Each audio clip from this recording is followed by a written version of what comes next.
దిష్టి తెచ్చుకోవటం ఎందుకు ఫస్ట్?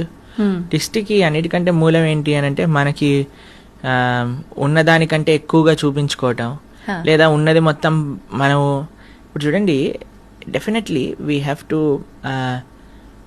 ఏమంటారు దాన్ని అని అంటే అతిగా జనాల యొక్క ఆకర్షణ ప్రయత్నం చేయటం, అది ఉండకూడదు మనకి. ఎప్పుడైతే మన జీవితంలో ఉండే విషయాలన్నిటినీ కూడా మనం పెట్టేస్తామో బయట, ఎప్పుడైతే మనము సమాజంలో ఉన్నప్పుడు ఒక రకమైన పరిణితి, హద్దు లేకుండా మనం మితిమీరిపోయి బిహేవ్ చేస్తామో, ఎక్కువగా చూపించుకోవాలి అనే ఒక ప్రయత్నం మనకు ఉన్నదనుకోండి, అప్పుడు ఏమవుతుంది అని అంటే వేరే వాళ్ళ యొక్క అన్నెసెసరీ అట్రాక్షన్, అన్ని కళ్ళు మంచివి కాదు కదండి. కాబట్టి మనకి చెడు వాళ్ళు ఎప్పుడైనా మనకి చెడు ఆశించి మన వైపు ఆ విధంగా చూసారనుకోండి, దాన్ని దృష్టి అని అంటారు. కాబట్టి అది నుంచి బయటకి రావాలి అని అంటే మనకి మెయిన్ థింగ్ ఏంటంటే మనం ఎంత సింపుల్గా ఉండాలి.